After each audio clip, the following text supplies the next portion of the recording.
এই তুমি সামনে তাকিয়ে হাঁটতে তোমার সমস্যা হয় নাকি? পুরো ধাক্কা মেরে দিলে। আমি সামনে তাকিয়েই হাঁটছিলাম। আপনি হঠাৎ ফোনে কথা বলতে বলতে এসে আমার গায়ে পড়লেন। বাহ, এখন দোষটা আমার ঘাড়ে চাপাচ্ছ? জুনিয়র হয়েও তুমি এমন বেয়াদবি করছো? সিনিয়র মানেই কি ভুল করলে সেটাও মেনে নিতে হবে? কথা বলার সাহস দেখাচ্ছ? তুমি জানো আমি কে? না, জানি না। জানলেও ধাক্কা খাওয়ার শরীরটা আমার পরিচিত না। খুব চালাক দেখছি। এই ভার্সিটিতে নতুন, তাই না? নতুন না, তবে কাউকে ভয় পাওয়ার মতো হইনি। তোমার টোনটা নামাও। আমি কিন্তু ইচ্ছে করলে এখনই ঝামেলা করতে পারি। ঝামেলা করলে আপনি বেশি সময় নষ্ট করবেন। আমার ক্লাস আছে। ক্লাস দায়িত্ববোধ শেখো আগে। সিনিয়রের সাথে কথা বলতে হয় কিভাবে জানো? জানি, কিন্তু সিনিয়র হলেই সব কথায় অন্যায় ঠিক হয়ে যায় এটা জানি না। অসভ্য ছেলে। নাম কি তোমার? অভ্র। আর আপনার নাম? নাম জানার দরকার নেই তোমার। দরকার না থাকলে জিজ্ঞেস করতেন না। খুব বেশি কথা বলছো তুমি। আপনি প্রশ্ন করলে উত্তর দিচ্ছি। দোষের কিছু মনে করছি না। মনে রাখবে, আমি নীলা। এই নামটা এই ক্যাম্পাসে সবাই সম্মান করে। নামটা সুন্দর, সম্মানটা ব্যবহারেই বোঝা যায়। সীমা ছাড়াচ্ছ। আমি শুধু নিজের জায়গাটা রাখছি, এর বেশি কিছু না। আজ তোমাকে ছাড় দিলাম, কিন্তু সামনে যেন আবার আমার সামনে না পড়ো। সেটা তো কপালের ব্যাপার। ক্যাম্পাস ছোট। কপাল খুব বেশি খারাপ হলে সমস্যা। খারাপ কপালই মানুষকে অদ্ভুত মানুষের সামনে আনে। যাও, আর এক সেকেন্ডও দাঁড়াবে না। যাচ্ছি, কিন্তু একটা কথা, আপনি রেগে গেলে আরও ভয়ঙ্কর লাগে। কি বললে তুমি? কিছু না। অসভ্য ছেলে। এই অসম্ভব ছেলেই অনেক কিছু করে দেখাবে, যেটা আপনার কল্পনার বাইরে, ম্যাডাম। অভ্রর কথার মধ্যে কেমন যেন একটা রহস্য ভেসে উঠল। নীলা বুঝতে পারল না ছেলেটা কি বোঝাতে চাইল। অভ্র আর এক সেকেন্ডও না দাঁড়িয়ে চলে গেল ক্লাসে। নীলা ওর রাগী মুখে চলে গেল। ক্যাম্পাসের ভিড় ঠেলে নীলা দ্রুত হাঁটতে থাকে। পায়ের শব্দেই বোঝা যায় রাগটা এখনো নামেনি। কাঁধে ঝুলানো ব্যাগটা শক্ত করে ধরে আছে, যেন ওই ব্যাগেই জমে থাকা বিরক্তিটা চেপে রেখেছে। চোখে মুখে স্পষ্ট বিরক্তি, ভ্রু দুটো কুঁচকে আছে। একটু আগের ঘটনাটা বারবার মাথার ভেতর ঘুরছে। অভ্র নির্লিপ্ত চোখ, ঠান্ডা গলায় কথা বলা, এক ফোঁটা ভয় না থাকা আচরণ। নীলা সোজা গিয়ে বান্ধবীদের বেঞ্চে বসে পড়ে। বসার ভঙ্গিটাও ঝাঁঝালো। কি রে, এমন মুখ করে বসে আছিস কেন? সকালে কার রক্ত খেলি? আর বলিস না, সকালে এই মেজাজটা পুরো গরম হয়ে গেল। কি হয়েছে এবার? স্যার কিছু বলেছে নাকি? স্যার হলে সহ্য করতাম, এক বেয়াদবের সাথে ধাক্কা লেগে গেল। ধাক্কা? কে সাহস পেল? কে আর, একটা জুনিয়র টাইপ ছেলে, একদম গায়ে এসে পড়ে। তারপর উল্টো আমাকে কথা শোনায়। কি বলিস, তুই চুপ ছিলি? চুপ? আমি আমি তো ওকে ঠিকঠাক বুঝিয়েছি। তারপর? তারপরেও দেখিস, একটুও ঘাবড়ায় না, চোখে চোখ রেখে কথা বলে, যেন আমি কেউই না। নাম জানিস? অব্র। নামটা বলার সময়ও কি শান্ত ভাব! ওহো, নাম পর্যন্ত জেনে ফেলেছিস? জেনে ফেলেছি বলেই তো আরো রাগ লাগছে। এই ক্যাম্পাসে আমার নাম জানে না এমন মানুষ খুব কম। হয়তো নতুন, তাই পাতা দেয়নি। নতুন হলে কি হবে? বেয়াদবি করার লাইসেন্স তো পাইনি। নীলা হঠাৎ থেমে যায়। চোখটা এক মুহূর্তের জন্য শূন্যে আটকে থাকে। কেন যেন ওই ছেলেটার কথাগুলো কানে বাজে, শান্ত পরিষ্কার, অথচ এরকম একটা কাটা কাটা। কি ভাবছিস? কিছু না। আজকাল এই ভার্সিটিতে ছেলেগুলোর সাহস বেড়ে গেছে। তুই এত রেগে যাচ্ছিস মানে ব্যাপারটা একটু আলাদা। আলাদা কিছু না, অপমান আমি সহ্য করি না সেটাই। কিন্তু তোর মুখ দেখে তো মনে হচ্ছে অপমানের চেয়ে কৌতূহল বেশি। বাজে কথা বলিস না। কেন যেন ওই ছেলেটার কথাগুলো কানে বাজে, শান্ত পরিষ্কার, অথচ একরকম কাটা কাটা। নীলা উঠে দাঁড়ায়। বুকের ভেতর অদ্ভুত একটা অস্বস্তি, রাগ, বিরক্তি আর অজানা একটা অনুভূতি সব একসাথে গোলমাল হয়ে আছে। সে নিজেই বুঝতে পারছে না এই অস্বস্তিটা ঠিক কোন কারণে। দূরে ক্যাম্পাসের অন্য পাশে অভ্র ধীরে হাঁটছে। তার মুখে কোনো উত্তেজনা নেই, না আছে রহস্য, শুধু চোখের কোণে একটুখানি চিন্তামাখা হাসি। অভ্র ধীরে ধীরে ক্যাম্পাসের ভেতর দিয়ে হাঁটছে। চারপাশে পরিচিত কোলাহল, পরিচিত মুখ, তবু যেন কিছুই ঠিকঠাক লাগছে না। একটু আগের ঝগড়াটা মাথা থেকে নামছেই না। হঠাৎ পাশ থেকে চেনা কয়েকটা গলা ভেসে আসে। কিরে ভাই, এতদিন কই ছিলি? ফোন অফ, ক্যাম্পাসে আসিস না, খোঁজ খবরই নাই। সত্যি বলছি, ভাবছিলাম তুই বুঝি আমাদের ভুলেই গেছিস। ভুলবো কেন? গ্রামে গেছিলাম। গ্রাম হঠাৎ? মা অসুস্থ ছিল, তাই যেতে হয়েছিল। ও, এখন কেমন আছেন খালামণি? আলহামদুলিল্লাহ, আগের চেয়ে ভালো। ডাক্তার দেখিয়েছি। তাহলে মাকে শহরে নিয়ে এলেই তো পারিস, এখানে ভালো চিকিৎসা, তোর পাশেও থাকবেন। অভ্র একটু থেমে যায়, চোখ নামিয়ে মাটির দিকে তাকায়। গলার স্বরটা শান্ত হলেও ভেতরে একটা দৃঢ়তা থাকে। আনবো, তবে এখন না। কেন, সমস্যা কি? থাকার ব্যবস্থা পাকা করে দেই আগে। ঠিকঠাক একটা জায়গা, মায়ের জন্য আরাম হবে, তারপর আনবো। তুই আগের মতোই সব নিজের উপর নেয়। অভ্যাস হয়ে গেছে। তোর কষ্টটা তুই ছাড়া কেউ বোঝে না ভাই। বোঝালেও লাভ নাই, যেটা দরকার সেটা করলেই হলো। যাই হোক, যাই হোক, ভালো লাগলো তোকে দেখে। আবার আগের মতো ক্যাম্পাসে জমবে। দেখা যাক। বন্ধুরা হাসাহাসি করতে করতে এগিয়ে যায়। অভ্র একটু পিছিয়ে পড়ে। চোখের সামনে ভেসে ওঠে গ্রামের ছোট্ট ঘরটা, মায়ের ক্লান্ত মুখ আর বিদায়ের সময় বলা কথাগুলো শিগগিরই নিয়ে আসবো। ঠিক তখনই দূর থেকে নীলার হাসির শব্দ কানে আসে। অভ্র তাকায়, এক ঝলকেই চিনে ফেলে। অজান্তেই ভ্রু কুঁচকে যায়, আবার পর মুহূর্তেই স্বাভাবিক হয়ে যায় মুখটা। ক্লাস শেষ হওয়ার বেল বাজতেই করিডোরটা হঠাৎ ভিড়ে গমগম করে ওঠে।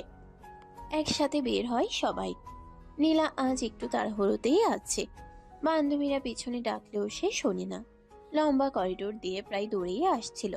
ঠিক তক্ষুনি এক সেকেন্ডের ভুল পা মসৃণ মেঝেতে পায়ের তালু স্লিপ করতেই নীলার শরীরটা সামনের দিকে হেলে পড়ে। ঠিক সামনে দিয়ে হাঁটছিল অভ্র। কিছু বোঝার আগেই নীলা গিয়ে আছড়ে পড়ে অভ্রর গায়ের উপর। অভ্র হঠাৎই ভার সামলাতে না পেরে ব্যালেন্স হারায়। দুজনেই একসাথে মেঝেতে পড়ে যায়।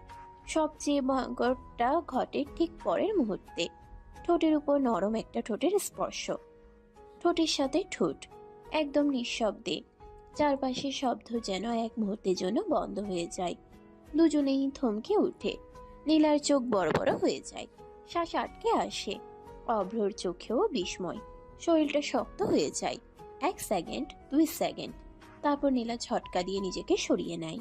এই তুমি কি করছো? কিস করলে কেন? করিডোরের আশেপাশের কয়েকজন থমকে দাঁড়িয়ে পড়ে। ফিসফাস শুরু হয়। অভ্র উঠে বসে, চোখে মুখে প্রথমে অবাক ভাব, তারপর মুহূর্তেই রাগ। কি বলছেন আপনি? নাটক করছো কেন? আমি পড়ে গেলাম আর তুমি সুযোগ নিলে। সুযোগ? আপনি নিজে এসে আমার উপর পড়লেন। তাহলে ঠোঁট লাগলো কিভাবে? সেটা আমিও জানতে চাই। বেয়াদপি এই ভার্সিটির মাঝখানে? আপনি জানেন আপনি কি করেছেন? কি করেছি? আপনি আমার ভার্জিনিটি হরণ করলেন। চারপাশে হালকা হাসির আওয়াজ উঠে। কেউ কেউ মুখ চেপে রাখে। নীলার মাথায় আগুন জ্বলছে। কি বলে এই ছেলে, তাও সবার সামনে? কিসব উল্টাপাল্টা বলছো? তাও আবার ভার্সিটির সামনে, কোনো সতর্কতা ছাড়া। তুমি নির্লজ্জ। নির্লজ্জ আমি? আমি তো শান্তভাবে হাঁটছিলাম, আপনি দৌড়ে এসে আমার জীবনটাই এলোমেলো করে দিলেন। একদম বাজে ছেলে তুমি। আজকের ঘটনাটা ভুলে যেও না। ভুলতে চাইলে ভুলে যেতাম, কিন্তু এই অপমানটা মনে হয় মনে রেখেই যাব। রাখো, আমার কোনো যায় আসে না। নীলা দ্রুত সরে যায়। বান্ধবীরা দৌড়ে আসে তার দিকে। করিডোরে অভ্র দাঁড়িয়ে থাকে কয়েক সেকেন্ড। চারপাশের কোলাহল আবার স্বাভাবিক হয়ে আসে, কিন্তু তার ভিতরে অদ্ভুত এক অস্থিরতা। সে নিজেই বুঝতে পারে না এই অস্থিরতার রাগের, না ওই 1 সেকেন্ডের স্পর্শের। আর নীলা, সে যতই নিজেকে শক্ত রাখার চেষ্টা করুক, বুকের ভিতর ধুকপুক করা থামাতে পারে না। করিডোরের ঘটনাটা মাথার ভেতর ঘুরতে ঘুরতে অভ্র সোজা ম্যাসের দিকে রওনা দেয়। বিকেলের রোদটা আজ একটু বেশি তীব্র, তবু তার চোখে সেদিকে কোনো খেয়াল নেই। বুকের ভেতর অন্য এক ভার দায়িত্বের, চিন্তার আর চাপা স্বপ্নের। ম্যাসের সিঁড়ি ভাঙতে ভাঙতেই পকেটের ফোনটা বেজে ওঠে। মা। অভ্র থেমে যায়, মুখের কঠিন ভাবটা এক মুহূর্তেই নরম হয়ে আসে। হ্যাঁ মা। বাবা, কিছু খেয়েছিস? না মা, এইমাত্র মেসে আসলাম, একটু পরে খাবো। শুধু কথার কথা বলিস, ঠিকমতো খাস তো? শরীরটা খারাপ করলে কে দেখবে? দেখবে কে আবার? তুমি আছো তো। আমি তো দূরে রে বাবা, নিজের যত্ন নিজেকেই নিতে হবে। অব্র বিছানায় বসে পড়ে। ব্যাগটা পাশে ছুঁড়ে রেখে ছাদের দিকে তাকায়। তার মনটা খুব বেশি ভালো না। অব্র নরম গলায় বলল, তোমার শরীর কেমন মা? আজ মাথা ঘোরানো ছিল না তো? না রে, আজ একটু ভালো। সকালে ঔষধ খেয়েছি। ঠিক সময় মতো খাচ্ছ তো? খাচ্ছি বাবা, তুই শুধু নিজের দিকে খেয়াল রাখ। মা, চিন্তা করো না। চিন্তা না করে কি পারি? তুই একা শহরে। খুব তাড়াতাড়ি সব ঠিক হয়ে যাবে মা। তোমার এত বছরের কষ্ট সব শেষ হবে। তুই ভালো থাকলেই আমার সব কষ্ট শেষ হয়ে যায়। আর একটু ধৈর্য ধরো মা, আমি আছি। আল্লাহ যেন তোকে হেফাজতে রাখে। আমিন মা। ফোন কেটে যায়। অব্র ফোনটা বুকে চেপে ধরে কিছুক্ষণ বসে থাকে। বাইরে ম্যাচের অন্য ছেলেদের হাসাহাসির শব্দ ভেসে আসে, কিন্তু তার ভেতরটা নিঃশব্দ। মায়ের ক্লান্ত মুখটা চোখের সামনে ভেসে ওঠে। তারপর অজান্তেই আরেকটা মুখ, রেগে থাকা, চোখ জ্বালানো, অথচ সেই 1 সেকেন্ডের স্পর্শে স্তব্ধ হয়ে যাওয়া মুখটা। অব্র মাথা ঝাঁকিয়ে নিজেকে সামলায়। আগে দায়িত্ব, বাকি সব পরে। সে উঠে হাত মুখ ধুতে যায়। জানি না সামনে কি অপেক্ষা করছে, শুধু এইটুকু জানে তার জীবনের লড়াইটা এখনো শুরুই হলো। বিকেলে নরম আলোটা ড্রয়িং রুমে জুড়ে ছড়িয়ে আছে। নীলা সোফায় আধশোয়া হয়ে ফোনে স্ক্রল করছে। আঙ্গুলের গতির সঙ্গে সঙ্গে কখনো ভ্রু কুঁচকাচ্ছে, কখনো ঠোঁট বাঁকাচ্ছে বিরক্তিতে। দুপুরের ঘটনার রেশ এখনো পুরো কাটেনি, তবু ফোনের স্ক্রিনে চোখ আটকে আছে। রান্নাঘর থেকে মায়ের গলা ভেসে আসে, কিরে, খাবি না? না খেয়ে এসে ফোনে ঢুকে গেছিস? আরে মা, খাবো, একটু ব্যস্ত আছি। সারাদিন বন্ধু বান্ধবের সাথে ঘুরে বেড়াস, আবার বাড়ি এসে চ্যাটিং করতে লেগে পড়িস। আর কোনো কাজ নাই তোর? কাজ কাজ করার জন্য বাবা কত কাজের লোক রেখেছে, তারা করবে। সবকিছু কি কাজের লোকই করবে? নিজে কিছু শিখবি না? মা প্লিজ, এখন এসব লেকচার দিও না। লেকচার না, ভবিষ্যতের কথা বলছি। কাল পরশু শ্বশুর বাড়িতে গেলে কি করবি? নীলা এক মুহূর্ত চুপ করে থাকে। তারপর ঠোঁটে হালকা আত্মবিশ্বাসী হাসি রেখে বলল, শ্বশুরবাড়ি? আমি বড়লোক বিয়ে করব। কি বললি? বড়লোক, যেখানে কাজের লোকের অভাব থাকবে না। সংসার কি শুধু টাকায় চলে? টাকা থাকলে অনেক কিছু সহজ হয়ে যায় মা। মানুষটা কেমন হবে সেটা ভাবিস না? ভাববো, কিন্তু সে যেন আমার লেভেলের হয়। লেভেল মানে? স্ট্যাটাস, স্মার্টনেস, পাওয়ার, সব। সব পাওয়ার একসাথেই থাকে না রে মা। আমি জানি আমি কি চাই। মা তাকিয়ে থাকে মেয়ের পেছন দিকে। নীলার আত্মবিশ্বাসী হাঁটার মাঝেও সে যেন কোথাও একটা অজানা ভয় টের পায়। নীলা নিজের রুমে ঢুকে দরজা বন্ধ করে দেয়। বিছানায় বসে আবার ফোন খুলে, কিন্তু স্ক্রিনে চোখ থাকলেও মনটা আজ অদ্ভুতভাবে অস্থির। হঠাৎ করেই দুপুরের সেই মুহূর্তটা চোখের সামনে ভেসে উঠে। হঠাৎ পড়ে যাওয়া ঠোঁটে ঠোঁটের স্পর্শ, আর রেগে আগুন হয়ে ওঠা দুটো চোখ। নীলা নিজের মনেই বিরক্ত হয়ে বলে ওঠে, থুর, কি সব ভাবছি। ফোনটা বালিশের উপর ছুঁড়ে ফেলে সে জানালার দিকে তাকায়। বাইরে শহরের আলো জ্বলছে। ভেতরে নীলার মনে একদিকে বড়লোক ভবিষ্যতের স্বপ্ন, আর অন্যদিকে অজান্তেই ঢুকে পড়া এক বেয়াদব জুনিয়রের অপ্রত্যাশিত উপস্থিতি। রাত অনেক গভীর। নীলার ঘরটা নিস্তব্ধ। জানালার ফাঁক দিয়ে চাঁদের আলো ঢুকে বিছানার উপর ছড়িয়ে আছে। নীলা শুয়ে আছে, কিন্তু শান্ত নয়। ভ্রু কুঁচকে আছে, শ্বাসটা একটু দ্রুত। হঠাৎ দরজার শব্দ। নীলা চমকে তাকায়। অব্র ধীরে ধীরে রুমে ঢুকছে। মুখে সেই পরিচিত ঠান্ডা ভাব, চোখে অদ্ভুত এক গভীরতা। তুমি এখানে? অব্র কোনো কথা বলে না, একেবারে কাছে এসে দাঁড়ায়। নীলা পিছিয়ে যেতে চায়, কিন্তু পা নড়ে না। অব্র নীলার মুখের খুব কাছে ঝুঁকে পড়ে। নীলা কিছু বোঝার আগেই ঠোঁটে ঠোঁট ডুবিয়ে দিল। বেশ কিছুক্ষণ কিস করার পরে অব্র? অব্র তার কথা শুনে না, গলার কাছে মুখ নামিয়ে আনে। নীলার পুরো শরীর জুড়ে কেঁপে ওঠে। থামো, তুমি কি করছো? তার কণ্ঠ কাঁপছে। বুকের ভিতর অদ্ভুত এক ভয় আর অচেনা অনুভূতি একসাথে ঢেউ তুলে। হঠাৎ নীলা দম বন্ধ করা শ্বাস নিয়ে উঠে বসে। চারপাশ অন্ধকার। নিজের ঘর, নিজের বিছানা, কিছুই বদলায়নি, শুধু তার শ্বাসটা এলোমেলো। বুক ধুকপুক করছে। নীলা কপালে হাত রাখে। বুঝতে পারে স্বপ্ন ছিল। কি আজব স্বপ্ন। সে চারপাশে তাকায়, যেন এখনো কেউ আছে কিনা নিশ্চিত হতে চায়। তার বুক এখনো দুরুদুরু করছে। এসব স্বপ্ন দেখলাম কেন আমি? বুকের ভেতরের কাঁপুনিটা থামছে না। চোখ বন্ধ করলেই দুপুরে সেই দৃশ্য ভেসে উঠছে, করিডোর পড়ে যাওয়া আর সেই 1 সেকেন্ডের স্পর্শ। অসম্ভব। সে বালিশটা শক্ত করে জড়িয়ে ধরে, নিজের মনকে বোঝাতে চায় এটা কিছুই না, কিন্তু অস্বীকার করেও লাভ হয় না। তার ভিতরে কোথাও একটা অজানা অস্থিরতা জন্ম নিয়েছে। রাত আরো গভীর হয়, আর নীলার চোখে ঘুম আর আসে না। সকালের আলো নীলার ঘরে ঢুকতেই তার ঘুম ভাঙে। রাতের অস্থিরতা এখনো পুরো কাটেনি। মাথাটা ভার, বুকের ভেতর অদ্ভুত এক অস্বস্তি। তবু ক্লাসে যেতে হবে এই ভেবে এসে বিছানা ছাড়ে। কিছুক্ষণ পর বাথরুমে ঢুকে আয়নার সামনে দাঁড়ায় নীলা। শাওয়ার চালু করার আগে হঠাৎ নিজের গলায় চোখ যায়। নীলা থমকে যায়। গলার একপাশে হালকা লালচে একটা দাগ। এই কিসের দাগ? ভ্রু কুঁচকে সে আরেকটু কাছে ঝুঁকে দেখে দাগটা স্পষ্ট, অচেনা, একটু অস্বস্তিকর। নীলা ধীরে ধীরে নিজের বুকের দিকে তাকায়। সেখানে আরেকটা। এ আবার কি? এখানে কেন? এক মুহূর্তের জন্য রাতের সেই স্বপ্নটা মাথার ভিতর ঝলক দিয়ে যায়। অব্রের মুখ, কাছাকাছি নিঃশ্বাস, অদ্ভুত স্পর্শ। নীলা দ্রুত মাথা ঝাঁকায়। ধুর, কি সব ভাবছি। সেসব স্বপ্ন ছিল। মনে হয় ঘুমের মধ্যে চুলকেছি। হ্যাঁ, সেটাই হবে। আয়নায় তাকিয়ে হঠাৎ নিজের ঠোঁটের দিকে চোখ যায়। ঠোঁটটা যেন একটু ফুলে আছে। এটা আবার কেন? কিছু না, ঘুম ঠিক মতো হয়নি, তাই এমন লাগছে। আর ভাবতে চায় না। নীলা শাওয়ার চালু করে। গরম পানির ধারা শরীর ছুঁয়ে পড়তে ধীরে ধীরে মাথার ভেতরের জট খুলতে থাকে। পানি বয়ে যায়, কিন্তু বুকের ভেতরের অস্বস্তিটা পুরো যায় না।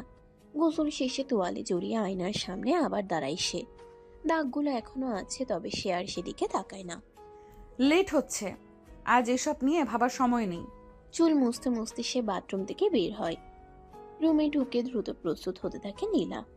বাইরে থেকে দেখলে সব স্বাভাবিকই মনে হয়, কিন্তু ভেতরে কোথাও একটা প্রশ্ন জমে থাকে। এই দাগগুলো সত্যিই কি শুধু ঘুমের মধ্যে অসাবধানতা, নাকি কোনো অস্বস্তিকর অনুভূতির ছায়া? নীলা সেই প্রশ্নটা নিজের মনেই চেপে রাখে। আজ আপাতত সে শুধু ভার্সিটিতে যেতে চায়। নীলা রেডি হয়ে নিচে নামলো। দুপুরে সূর্য নরম আলো ফেলছে। বাথরুমের পরে নিজের ভেতরের অস্বস্তি এখনো কাটেনি, কিন্তু চূড়ান্ত প্রস্তুত হয়ে সে ড্রয়িং রুমে ঢুকলো। মা রাঁধুনির পাশ থেকে তাকিয়ে বলে উঠল, খেয়ে নাও নীলা, নইলে দিনের শুরুতেই শক্তি শেষ হয়ে যাবে। হ্যাঁ মা।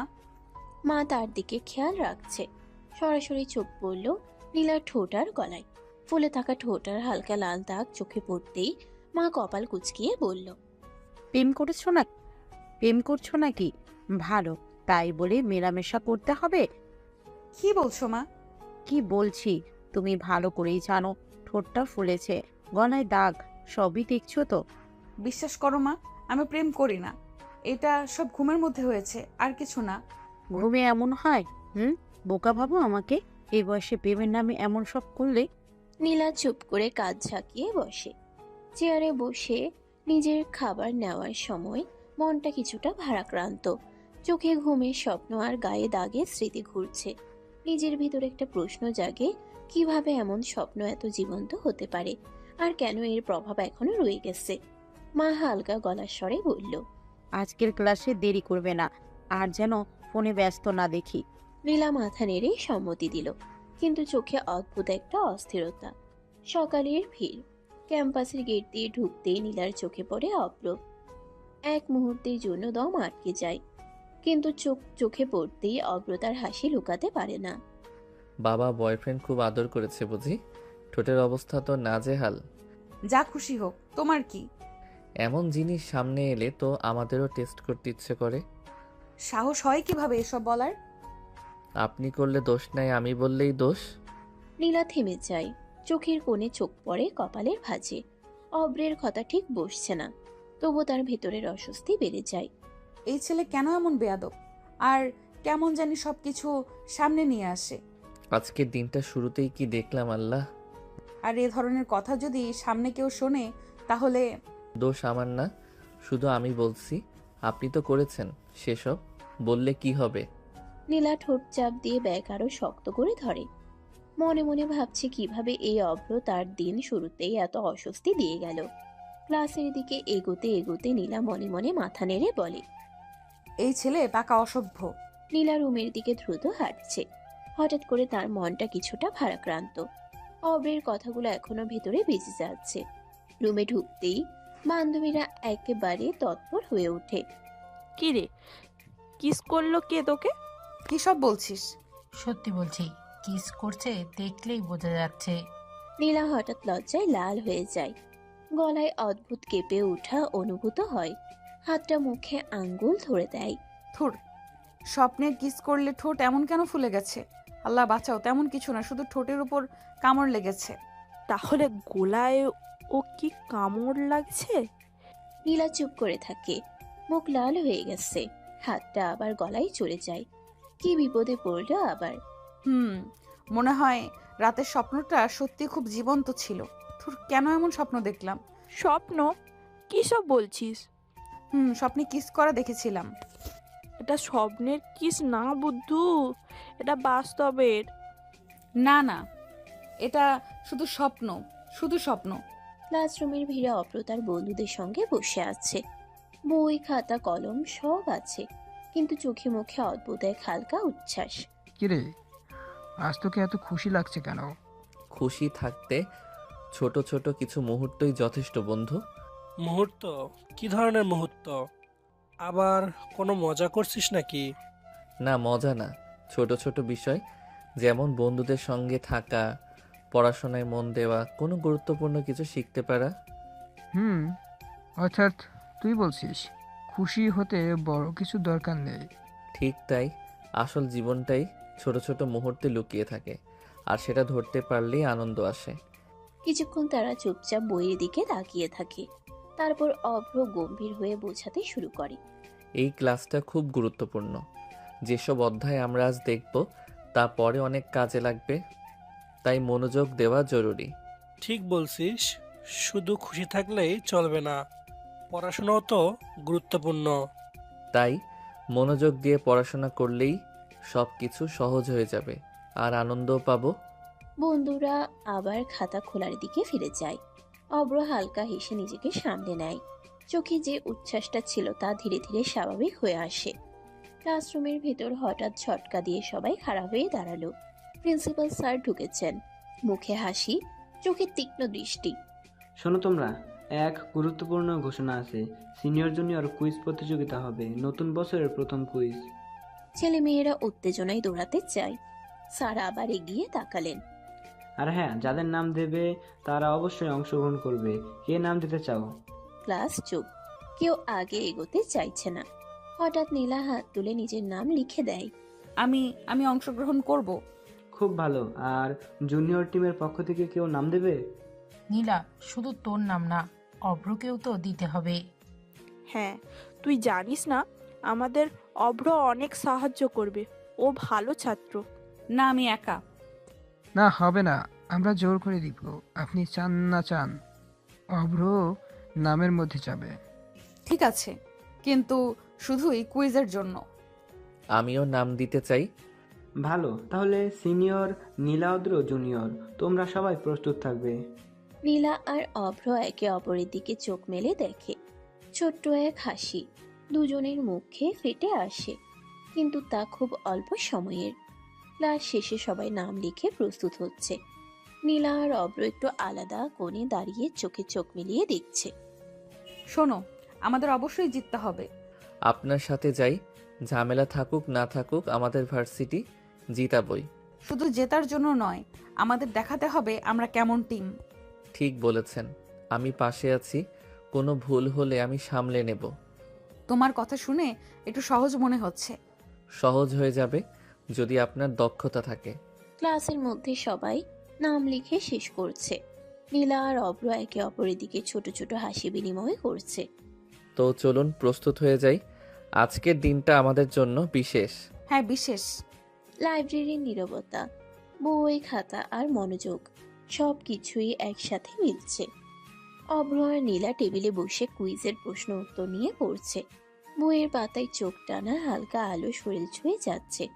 হঠাৎ নীলা একটি ভারী বই কাভার থেকে নামানোর চেষ্টা করছিল। হঠাৎ পা স্লিপ করলো। নীরবতায় হঠাৎ শব্দ। অব্র উঠে দাঁড়ালো। নীলার কিছুই হয়নি, নীলা তার কোলে পড়ে গেল। নীলা চমকে উঠল। গলায় হালকা কাঁপন, চোখ বড় হয়ে গেল। লজ্জায় মাথা নামিয়ে নিল। ভয় পাবেন না। অব্র ধীরে ধীরে নীলার হাত ধরে সামলে নেয়।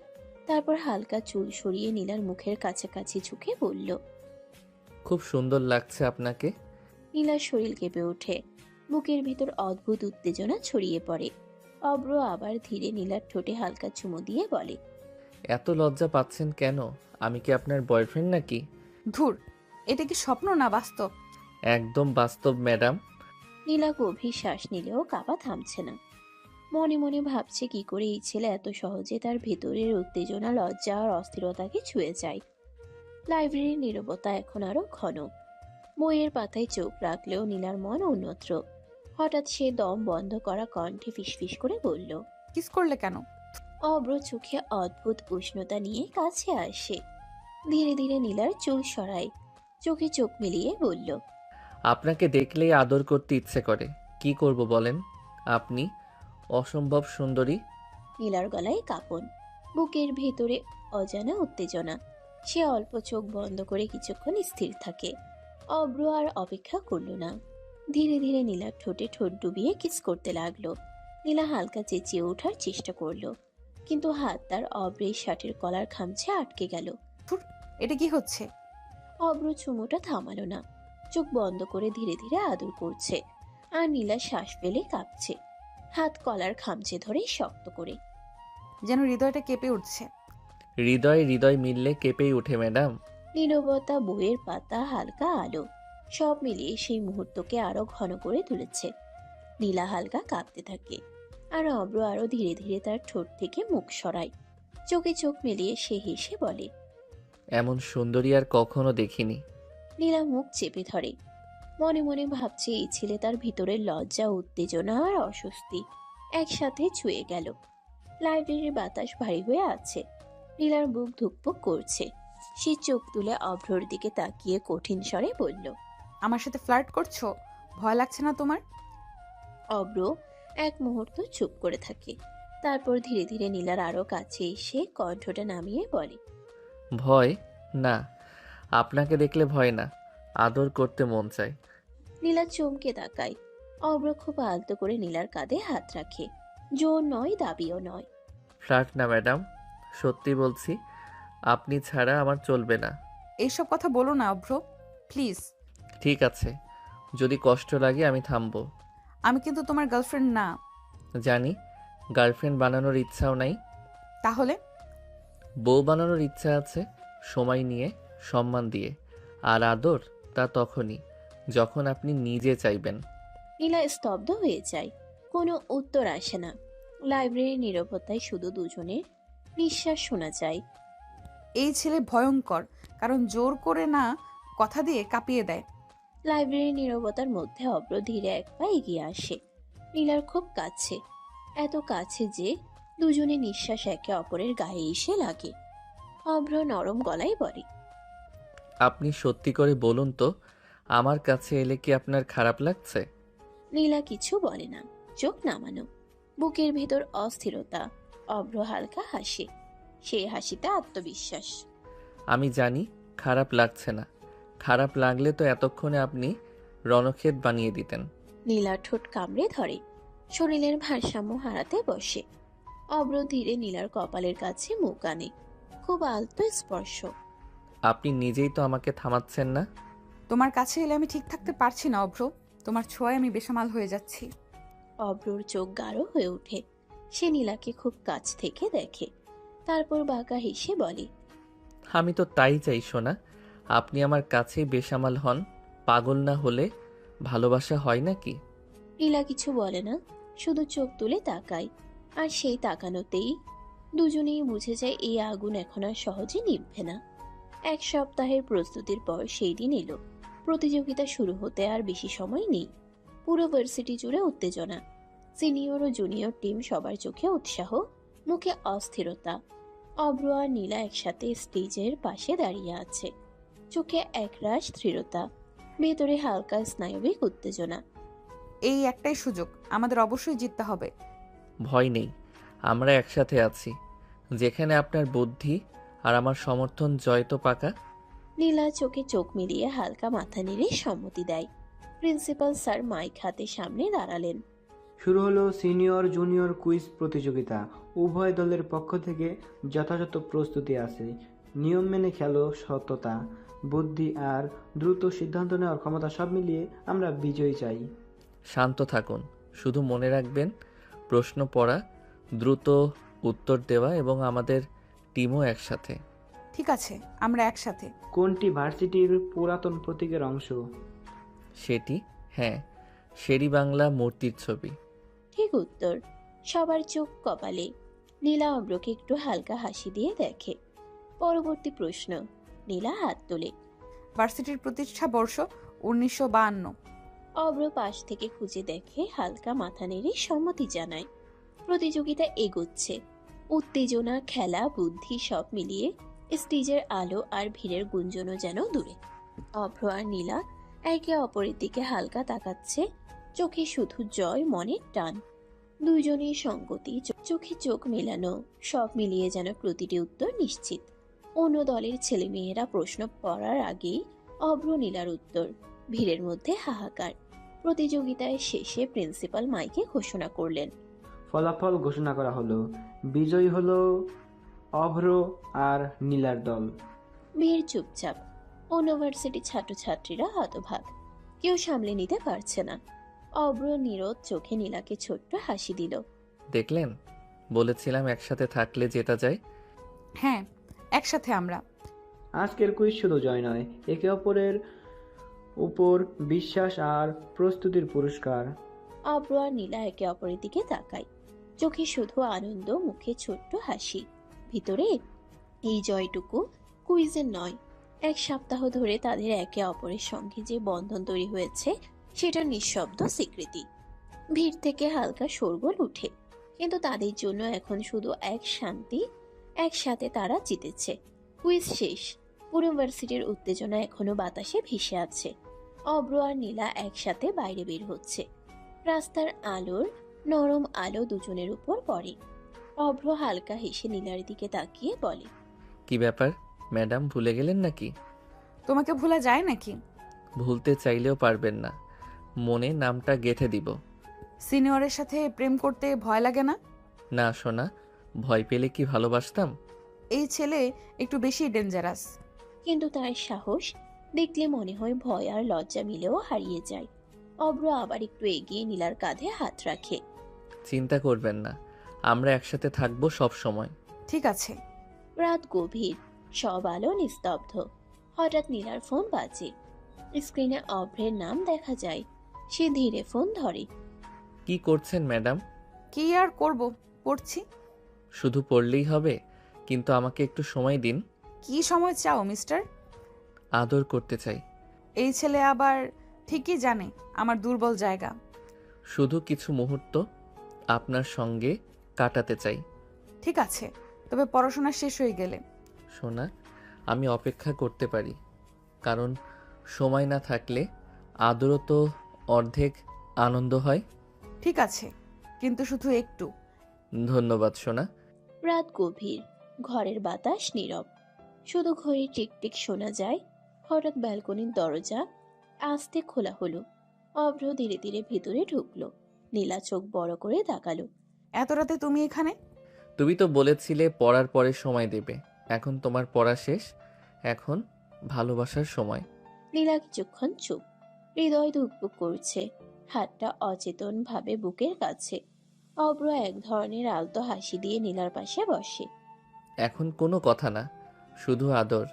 নীলা ধীরে চোখ নামিয়ে শ্বাস নেয়। ভেতরে এক অদ্ভুত উত্তেজনা, হৃদয়ে দ্রুত ধক ধক। ঠিক আছে, তবে শুধু কাছাকাছি। অভ্র হালকা হাসি দিয়ে সামান্য কাছাকাছি আসে।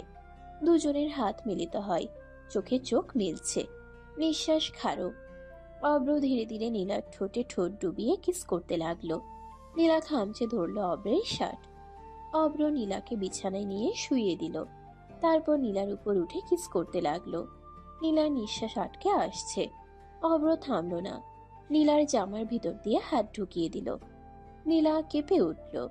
অভ্র দীর্ঘ 20 মিনিট কিস করার পরে ছেড়ে দিল নীলাকে। দুজনেই হাঁপাচ্ছে। অভ্র নীলার কানের কাছে মুখ নিয়ে বলল। নাইস টেস্ট সোনা। নীলা লজ্জা পেয়ে মুখ লুকালো অভ্রের বুকে। রাতের নিস্তব্ধতা ঘরে ভেসে আছে, শুধু দুজনের নিঃশ্বাস, চোখে চোখ মেলানো আর মন থেকে মন মেলানোর অনুভূতি। অভ্র ধীরে নীলার হাত ধরে বলল। তোমাকে ছাড়া থাকতে পারছি না সোনা। নীলা হঠাৎ তার গলা জড়িয়ে ধরে তাকালো। নীলার ভালো লাগে অভ্রর কাছে থাকতে। নীলা বলল। আমিও তোমার সাথে থাকতে চাই। আমরা যে গরিব, তোমার বাবা মা মেনে নেবে তো? আমি তো গরিব বড়লোক দেখে ভালোবাসিনি, আমি শুরু থেকেই তোমাকে চাই। সোনা, এই কথাটা আমার জন্য অনেক বড়। যেখানে তুমি আমার সঙ্গে থাকো সেখানে আর অন্য কিছু গুরুত্বপূর্ণ নয়। ঠিক আছে, আমাদের পথ সহজ না হতে পারে, কিন্তু আমরা একসাথে লড়বো। একসাথে সব কিছুর বিরুদ্ধে দাঁড়াতে পারি। রাতের সেই নিস্তব্ধতা দুজনের জন্য এক অনন্য শান্তি নিয়ে আসে। পরের দিন সকালে অভ্র পড়াশোনার মাঝে হঠাৎ ফোন বাজে। স্ক্রিনে মায়ের নাম। অভ্র ফোন ধরল। কণ্ঠে উষ্ণতা। হ্যালো মা, কেমন আছো? ভালো বাবা, তুই কেমন আছিস বাবা? কিছু খেয়েছিস তো? মা চিন্তা করো না, আমি ঠিক আছি। তোমার কথা ভাবছি, খুব শীঘ্রই তোমাকে আমার কাছে নিয়ে আসবো। আসলেই? হ্যাঁ মা, কিছুদিন পরে। এখন আগে সব ব্যবস্থা ঠিক করে নেই, নিজের শান্তি, তোমার স্বাচ্ছন্দ্য সব ঠিকঠাক করে তারপরই। তুমি তো সব সময়ই ভেবে কাজ করো বাবা, তোমার জন্য আমি দোয়া করি। ধন্যবাদ মা, তোমার দোয়া আমার কাছে সবচেয়ে বড় শক্তি।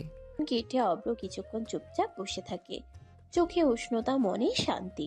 চোখে আছে গভীর কোনো রহস্য। খুব শীঘ্রই সব ঠিক হয়ে যাবে। সকালবেলা ডাইনিং টেবিলে নীলা চুপচাপ বসে খাচ্ছে। মাথার ভিতরে হাজারটা ভাবনা ঘুরছে, কিন্তু মুখে তার ছাপ নেই। হঠাৎ নীলার বাবা খবরের কাগজ নামিয়ে মেয়ের দিকে তাকিয়ে বললেন। মা, তোমার জন্য খুব ভালো একটা সম্বন্ধ এসেছে। না বাবা, না করে দাও, আমি এখন বিয়ে করব না, পরে করব। পরে কেন? ছেলেটা খুব ভালো, বড় বিজনেস আছে, নামকরা পরিবার। বড়লোক দিয়ে কি করব বাবা, আমার ভালো মানুষ চাই। কিরে, তুই না কিছুদিন আগেই বলছিলি বড়লোক ছাড়া বিয়ে করবি না? তখন না বুঝে বলেছি মা। দেখ মা, একটা কথা পরিষ্কার করে বলছি, আমি কখনো কোনো গরিব ছেলেকে মেনে নিব না। ঘরের বাতাস হঠাৎ ভারী হয়ে গেল। নীলার বুক ধুকপুক করতে লাগলো। তবু সে মাথা নিচু না করে বাবার দিকে তাকিয়ে বলল। আমি যাকে ভালোবাসি সে গরিব বাবা। কি বলছিস নীলা? বাবা চেয়ার ঠেসে উঠে দাঁড়ালেন। চোখে রাগ, কণ্ঠে কঠোরতা। মেয়ের কথায় মাথায় আগুন ধরে গেল। এসব আবেগী কথাই বাড়িতে চলবে না। ভেবে দেখ, তোর ভবিষ্যৎ নিয়ে আমি কোনো ঝুঁকি নেব না। নীলা কিছু বলল না, শুধু চোখ নামিয়ে নিল। মনে মনে শুধু তার একটাই কথা ঘুরছে, ভালোবাসা কি শুধু বড়লোকের অধিকার? ডাইনিং টেবিলে নীরবতা নেমে এলো। ডাইনিং টেবিলের চারপাশে থমথমে নীরবতা, বাতাসটাও যেন ভারী হয়ে আছে। হঠাৎ নীলা শক্ত করে চামচ নামিয়ে রেখে মাথা তুলে বলল। বিয়ে করলে আমি ওকেই করব। ঘরের ভেতর যেন বজ্রপাত হলো। নীলার বাবা চোখ রাঙিয়ে বললেন। কিছুতেই না, আমার কথাই শেষ কথাই বাড়িতে। আমিও তোমার মেয়ে বাবা, আমিও আমার কথা এক চুলও নড়াবো না। নীলা, এভাবে কথা বলিস না, বাবার রাগ বাড়াস না। মা, আমি আমার জীবন নিয়ে কথা বলছি। ভালোবাসা কি আমার অধিকার না? ভালোবাসা দিয়ে সংসার চলে না, টাকা লাগে, অবস্থান লাগে, সম্মান লাগে। সম্মান মানুষে হয় বাবা, টাকায় না। আমি যাকে ভালোবাসি সে সৎ, সে ভালো মানুষ, এটাই আমার কাছে সবচেয়ে বড় সম্পদ। একদম এসব আবেগিকতা শুনবো না। এই বিয়ে আমি মেনে নেব না। তাহলে জেনে রাখো বাবা, এই সিদ্ধান্ত থেকে আমি এক পাও পিছাবো না। মা অসহায় চোখে কখনো নীলার দিকে কখনো বাবার দিকে তাকালেন। তোমরা দুজনেই থামো প্লিজ। কিন্তু তখন আর থামার জায়গা নেই। একদিকে বাবার সামাজিক অহংকার, আরেকদিকে মেয়ের ভালোবাসার জেদ। ঘরের ভিতর যুদ্ধ লেগে গেছে, রক্তের সম্পর্ক আর হৃদয়ের টানের যুদ্ধ। নীলা মনে মনে একটাই কথা বলছে, এই লড়াই সে হারবে না। বিকেল গড়িয়ে সন্ধ্যা নামছে। ঘরের ভেতর এখনো সেই ঝগড়ার রেশ রয়ে গেছে। নীলা নিজের রুমে বসে আছে, চোখ লাল, বুকের ভেতর আগুন জমে আছে। হঠাৎ দরজার সামনে বাবার কণ্ঠ শোনা গেল। নীলা শোন, সন্ধ্যায় ছেলে আসবে দেখতে, রেডি হয়ে থেকো। কি বলছো বাবা? কিছুতেই না, আমি অব্রকে ভালোবাসি। এ বাড়িতে সব ভালোবাসার নাটক চলবে না, আজই সব শেষ হবে। আমি বলেছি না আমি ওই ছেলেকে বিয়ে করব না। বেশি বাড়াবাড়ি করো না, আজই তোমার বিয়ে দিয়ে দিব আমি। নীলার বুকের ভেতর যেন কিছু ভেঙে গেল। সে এক পা এগিয়ে এসে বাবার দিকে তাকিয়ে শক্ত কণ্ঠে বলল, জোর করে বিয়ে দিতে পারবে না বাবা। এই যুগে দাঁড়িয়ে আমার জীবন নিয়ে এমন সিদ্ধান্ত নেওয়ার অধিকার তোমার নেই। নীলা থাম, বাবার সাথে এভাবে কথা বলিস না। মা, আমি অন্যায় কিছু চাইছি না, আমি শুধু আমার ভালোবাসাকে চাইছি। এই ভালোবাসা আমার কাছে মূল্যহীন, আমি যা করছি তাই হবে। না বাবা, এই বিয়েতে আমি রাজি হব না। জীবনটা আমার, সিদ্ধান্তটাও আমার। ঘরের ভেতর আবার সেই ভয়ঙ্কর নীরবতা নেমে এলো। মা অসহায়, বাবার আগে ফুঁসছেন, আর নীলা নিজের ভালোবাসার জন্য একা দাঁড়িয়ে আছে শক্ত হয়ে। বাবা রুম ছেড়ে বেরিয়ে যেতেই নীলা দরজাটা ভেতর থেকে আটকে দিল। বুক ধরফর করছে, হাত কাঁপছে, চোখে জল জমে উঠেছে। আর এক মুহূর্তও দেরি না করে সে ফোনটা তুলে নিল। ডায়ালে ভেসে উঠল অভ্রের নাম। হ্যালো নীলা, কি হয়েছে? কণ্ঠটা কাঁপছে কেন? অব্র, বাবা জোর করে আমার বিয়ে দিতে চাচ্ছে। আজই ছেলে আসবে দেখতে। কি বলছো? আজই? আমি তোমাকে ছাড়া বাঁচবো না অব্র। আমি কাউকে বিয়ে করব না, কাউকেই না। নীলা, তোমার বাবা তো আমাকে কোনোদিনই মানবে না। আমি গরিব, আমার কিছুই নেই। তাতে আমার কিছু যায় আসে না। আমি বড়লোকের জীবন চাই না, আমি শুধু তোমাকে চাই। আমি পালিয়ে যাব তোমার সাথে। নীলা, ভেবে বলছো তো? তুমি কি সত্যি আমার সাথে থাকতে পারবে? আমার কষ্ট, আমার অনিশ্চিত জীবন সব সহ্য করতে পারবে? পারবো, শুধু তুমি থাকলেই হবে। তোমার পাশে থাকলে সব কষ্ট সহজ হয়ে যাবে। তুমি জানো না নীলা, এই কথাগুলো শুনে আমি কতটা শক্তি পাচ্ছি। তাহলে কথা দাও, আমাকে ছেড়ে যাবে না। কথা দিচ্ছি, তোমার হাত ছেড়ে আমি কখনো যাব না। ঘরের ভেতর নীরবতা। দরজার ওপাশে সমাজ, পরিবার বাধা, আর দরজার ভেতরে শুধু একটাই সিদ্ধান্ত, ভালোবাসার জন্য সব ছেড়ে দেওয়ার সাহস। নীলা ফোনটা বুকে চেপে ধরে দাঁড়িয়ে থাকে, চোখে জল, কিন্তু মুখে ভয় নেই। অন্যদিকে মেসেজ ছোট ঘরে অব্র ফোন নামিয়ে ধীরে জানালার কাছে গিয়ে দাঁড়ালো। রাতের অন্ধকারে চোখ স্থির, মুখে অচেনা দৃঢ়তা। খেলা তো এবার শুরু হবে সোনা, দেখতে থাকো কি হয়। তার চোখে আর সেই সহজ হালকা হাসি ছেলেটা নেই, আছে দায়িত্ব, জেদ আর ভয়ঙ্কর রহস্য। অব্র চেয়ারে বসে গভীর শ্বাস নিল। আমি গরিব হতে পারি, কিন্তু দুর্বল নই। এবার আমার অধিকার আমি আদায় করে নিব। সে ফোন তুলে কয়েকটা নাম স্ক্রলে রেখে থামলো, একটু ভেবে ফোনটা নামিয়ে রাখলো আবার। এই লড়াইয়ে তাড়াহুড়ো নয়, সময়, বুদ্ধি আর ধৈর্য লাগবে। অন্যদিকে নীলা নিজের রুমে বসে জানালার পর্দা সরিয়ে বাইরে তাকায়, চোখে জল, কিন্তু ভয় নেই। অব্র যদি বলে শুরু হবে, তাহলে কিছু একটা হবেই। রাতের শহর নিঃশব্দ, রাস্তার বাতিগুলো একটার পর একটা পেছনে পড়ে যাচ্ছে। নীলার হাত শক্ত করে ধরে অব্র এগিয়ে চলেছে। নীলার বুক ধরফর করছে, কিন্তু চোখে ভয় নেই, আছে অদ্ভুত এক শান্ত দৃঢ়তা। একটা ছোট্ট কাজে অফিসের সামনে এসে তারা থামে। ভেতরে হালকা আলো জ্বলছে। অভ্র একবার নীলার দিকে তাকায়। নীলা, এখনো সময় আছে, পরে কোনো আফসোস হবে না তো? নীলা অভ্রর হাতটা আরো শক্ত করে ধরে, যেন এই হাতটাই তার ভরসার জায়গা। নীলা চোখে চোখ রেখে ধীরে বলে, তুমি পাশে থাকলে কোনো আফসোস হবে না। আমি সব জেনে সব বুঝে এসেছি। তাহলে চলো, আজ থেকে তোমার সব দায়িত্ব আমার। ওরা ভেতরে ঢুকে। ছোট ঘর, টেবিলের উপরে কাগজপত্র। কাজী সাহেব চশমা ঠিক করে তাকান। তোমরা কি স্বেচ্ছায় এই বিয়েতে সম্মত? হ্যাঁ। আমিও। পাশে দাঁড়িয়ে তাদের দুজন বন্ধু আর বান্ধবী, চোখে বিস্ময়, মুখে মিশ্র অনুভূতি। কেউ নীরবে হাসছে, কেউ চোখ মুছছে। তোরা সত্যি বিয়ে করে ফেলবি, কিন্তু জানিস সাহসের জন্যই তো ভালোবাসা টিকে থাকে। ভয় পাস না, আজ থেকে তুই একা না। কাগজে সই হয়, কলমের আঁচড়ে দুটো নাম পাশাপাশি বসে যায় একসাথে, চিরদিনের জন্য। আজ থেকে তোমরা স্বামী স্ত্রী। নীলা চোখ বন্ধ করে একবার দীর্ঘ শ্বাস নেয়। মনে হয় বুকের ভিতরে সব ভয় একসাথে বের হয়ে গেল। অব্র, আমি আছি। কাজী অফিসের ভেতর তখনও নীরবতা। সই শেষ, দোয়া শেষ। নীলা আর অভ্র পাশাপাশি দাঁড়িয়ে হাত ধরা, চোখে একে অপরের ভরসা। হঠাৎ বাইরে গাড়ির ব্রেকের বিকট শব্দ, তারপর একসাথে অনেক মানুষের পায়ের শব্দ। দরজা ধাক্কা দিয়ে খুলে গেল। নীলার বাবা লোকজন নিয়ে ভেতরে ঢুকে পড়লেন। চোখ লাল, মুখ শক্ত। চারপাশ একবার তাকিয়ে তার চোখ গিয়ে আটকে গেল টেবিলের কাগজের সই। কাজীর সামনে বসা নীলা, অভ্র। এইসব কি হচ্ছে? নীলা চমকে উঠল, কিন্তু অভ্রর হাত ছেড়ে দিল না। বাবা কাঁপতে কাঁপতে সামনে এসে অভ্রর দিকে আঙ্গুল তুলে বললেন, এই ছেলেটাকে পুলিশে দেব। আমার মেয়েকে ভুলিয়ে ভালিয়ে বিয়ে করেছে। লোকজন ফিসফিস করতে লাগলো। বন্ধু বান্ধবীরা থমকে গেল। নীলা এক পা এগিয়ে এসে শক্ত গলায় বলল, না বাবা, কিছুই করবে না। তুই থাম। এই ছেলেটা তোর জীবন ধ্বংস করেছে। কেউ আমার জীবন ধ্বংস করেনি, আমি নিজের ইচ্ছায় বিয়ে করেছি। আমার সম্মতি ছাড়া আমার ইজ্জত মাটিতে মিশিয়ে। ইজ্জত আমার জীবনের চেয়েও বড় হতে পারে না বাবা। আমি কারোর জোরে আসিনি, আমি ভালোবেসে বেছে নিয়েছি। আঙ্কেল, আমি কোনো অন্যায় করিনি। নীলাকে আমি সম্মান দিয়েই বিয়ে করেছি। চুপ, তুই কথা বলবি না। রাগারাগি করো, আমাকে যা বলার বলো, কিন্তু ওকে কিছু বলবে না, ও আমার স্বামী। ঘরের ভেতর হঠাৎ নিস্তব্ধতা নেমে এলো।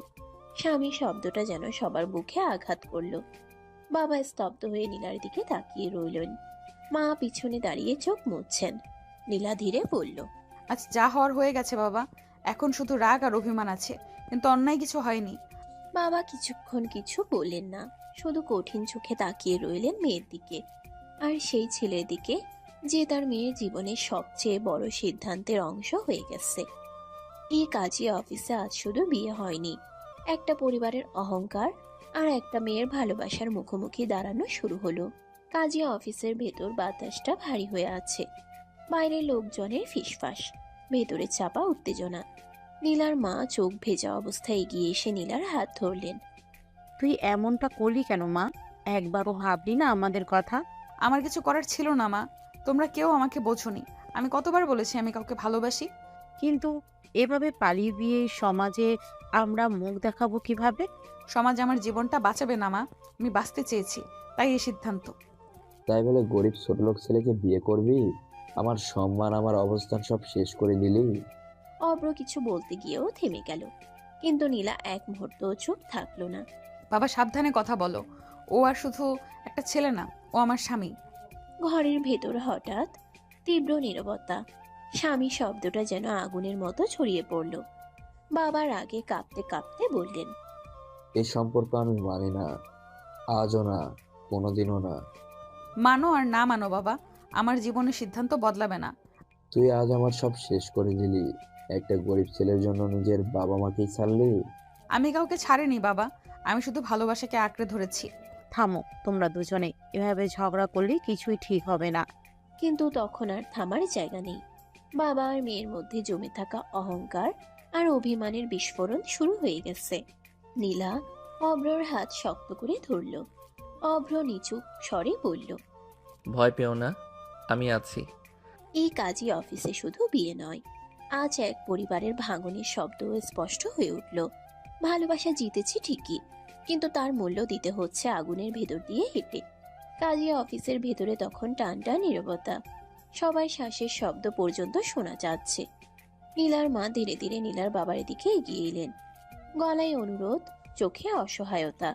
শুনুন, যা হবার হয়ে গেছে, এখন আর জেদ করে লাভ কি? মেয়েটাকে মেনে নিন। কিছুতেই না, কিছুতেই না বলছি। কেন এমন করছেন? ও তো আপনারই মেয়ে। জানো কেন? আমার আদরের বোন ঠিক এই কাজটাই করছিল। তখন আমার বাবা তাকে বাড়ি থেকে বের করে দিয়েছিল, এক ফোঁটাও মায়া দেখায়নি। তিনি এক মুহূর্ত থামলেন, তারপর আরো কঠোর গলায় বললেন, আমি তো সেই রক্তেরই মানুষ, আমি কিছুতেই এটা মানবো না। এই কথাগুলো শুনে নীলার বুকের ভেতর যেন সব ভেঙে চুরমার হয়ে গেল। বাবা, কিন্তু বাবার চোখে কোনো নরম ভাব নেই, শুধু পুরনো ক্ষত, অহংকার আর সমাজের ভয়। এই মুহূর্তে অভ্র এতক্ষণ চুপচাপ ছিল, কিন্তু কথাগুলো তার বুকের ভেতর আগুন জ্বালিয়ে দিল। অভ্রর চোখে মুহূর্তেই আগুন জ্বলে উঠল। তার চোয়াল শক্ত, হাত মুঠো হয়ে গেল। অব্র ধীরে কিন্তু ভয়ঙ্কর শান্ত গলায় বলল, আঙ্কেল, একটা ভুলের শাস্তি কি প্রজন্মের পর প্রজন্ম বয়ে বেড়াতে হয়? আপনার বোন অন্যায় করেনি, নীলাও করেনি। ভালোবাসা কোনো অপরাধ না। চুপ, তুই আমাকে নীতি শেখাবি? ওকে কিছু বলবে না বাবা। এই আগুন তুমি আমার মধ্যে জ্বালিয়েছো। প্লিজ এইভাবে সব ভেঙে ফেলো না। কিন্তু তখন আর থামার জায়গা নেই। একদিকে বাবার পুরনো ক্ষত আর অহংকার, আরেকদিকে মেয়ের বর্তমান ভালোবাসা আর ভবিষ্যৎ। অভ্র নীলার হাত শক্ত করে ধরল। তার চোখে আগুন, কিন্তু কণ্ঠে দৃঢ়তা। নীলা একা না, যদি পুরো পৃথিবীও বিপক্ষে দাঁড়ায় আমি আছি। এই মুহূর্তে স্পষ্ট হয়ে গেল এই লড়াই শুধু মেয়ের বিয়ে নিয়ে না, এই লড়াই অতীত আর বর্তমানের, ভয় আর ভালোবাসার। আর এই আগুন এখন আর সহজে নিভবে না। কাজে অফিসের ভেতরের বাতাস যেন হঠাৎ ভারী হয়ে উঠল।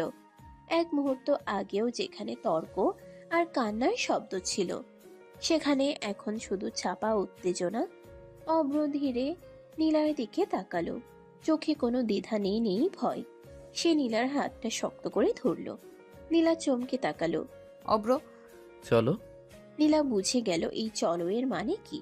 সে আর একবার মায়ের দিকে তাকালো। চোখে জল কিন্তু সিদ্ধান্ত অটল। দুজন পাশাপাশি দরজার দিকে এগোতে লাগলো। নীলার মা হঠাৎ হাউমাউ করে কেঁদে উঠলেন। থামাও ওকে, প্লিজ থামাও। এভাবে গেলে সব শেষ হয়ে যাবে, শুনছেন না? ও তো আমাদেরই সন্তান। নীলার বাবা একটুও নড়লেন না। চোখে কঠোরতা, মুখে পাথরের মতো ভাব। না, থামানোর দরকার নেই। মা কেঁপে উঠলেন। কি বলছো তুমি? ও বুঝুক জীবন কত কঠিন। ভালোবাসা দিয়ে সংসার চলে না। আমি কোনোদিনই মানবো না এই বিয়ে, কোনোদিনই না। এই কথাগুলো নীলার বুকের ভেতরে ছুরির মতো বিঁধল। সে দাঁড়িয়ে পড়ল, ঘুরে বাবার দিকে তাকালো। বাবা একবারও ভাবলে না আমি কি চাই? দেরি হয়ে গেছে মা। এই মুহূর্তে অব্র থেমে গেল। সে ধীরে ঘুরে দাঁড়ালো। তার চোখে তখন আগুন, কণ্ঠ শান্ত, কিন্তু ভেতরেই ঝড়। আঙ্কেল, আপনি আমাকে গরিব বলেন, ছোট লোক বলেন, কিন্তু একটা কথা মনে রাখবেন, আপনার এই অহংকার খুব তাড়াতাড়ি গুড়িয়ে পড়বে। ঘরে থাকা সবাই শিউরে উঠল। এই ছেলের কথাই এমন ধার হবে কেউ বুঝতে পারেনি। আপনি আজ যেটাকে শক্ত ভাবছেন, সেটাই একদিন আপনাকে একা করে দেবে। হুমকি দিচ্ছিস? না, আমি ভবিষ্যৎ বলছি। তারপর সে আবার নীলার হাত ধরল, এবার আরো শক্ত করে। চলো নীলা। নীলা আর কিছু বলল না, চোখের জল মুছেও না, শুধু বাবার দিকে একবার তাকালো, ভালোবাসা আর অভিমান মিশিয়ে। তারপর সে অভ্রর পাশে দাঁড়িয়ে দরজার বাইরে পা বাড়ালো। মা ভেঙে পড়ে চেয়ারে বসে পড়লেন। কান্নার শব্দে ঘর ভরে গেল। আর নীলার বাবা চুপচাপ দাঁড়িয়ে রইলেন, নিজের অহংকার আঁকড়ে ধরে। দরজা বন্ধ হয়ে গেল। আর সেই শব্দের সাথে সাথে শুরু হয়ে গেল এক নতুন যুদ্ধ। ভালোবাসা বনাম অহংকার, যার শেষ এখনো কেউ জানে না। সন্ধ্যার আলো নেমে এসেছে। শহরের এক কোনায় পুরনো কিন্তু পরিচ্ছন্ন একটা দোতলা বাড়ির সামনে এসে থামলো অভ্র। হাতে একটা ছোট্ট ব্যাগ, আর পাশে নীলা, চোখে ক্লান্তি তবু মুখে অদ্ভুত শান্তি। অভ্র তালা খুলে দরজাটা ঠেলে দিল। ভেতরে ঢুকেই নীলা থমকে দাঁড়ালো। ছোট একটা রুম, এক পাশে পুরনো কাঠের খাট, তার উপর পরিষ্কার চাদর, এক কোণে টেবিল, দুটো চেয়ার, জানালার পাশে ছোট্ট একটা আলমারি। সবকিছু সাধারণ কিন্তু গোছানো। নীলা ধীরে ধীরে চারপাশ দেখল। তার চোখে জল এসে গেল। এটাই কি এখন আমাদের ঘর? হ্যাঁ, বন্ধুই ঠিক করে দিয়েছে। ভাড়া বাসা, ছোট কিন্তু আমাদের। নীলা চুপচাপ দাঁড়িয়ে রইল। হঠাৎ তার বুকটা মোচড় দিয়ে উঠল। আমার জন্য তোমাকে কত ঝামেলায় পড়তে হলো অব্র, বাড়ি পরিবার সব ছেড়ে। সে অভ্রর দিকে ঘুরল। কথাটা শেষ করতে পারল না, চোখ ভিজে উঠল। অভ্র এগিয়ে এসে নীলার হাত ধরল। কণ্ঠে কোনো অভিযোগ নেই, শুধু দৃঢ়তা। ঝামেলা বলছো কেন? আমি তো তোমাকে চেয়েছি, তুমি আমার সিদ্ধান্ত। কিন্তু ভবিষ্যৎটা আমি ভয় পাচ্ছি। অভ্র জানালার পাশে দাঁড়িয়ে বাইরে তাকালো। রাস্তার লাইটগুলো এক এক করে জ্বলে উঠছে।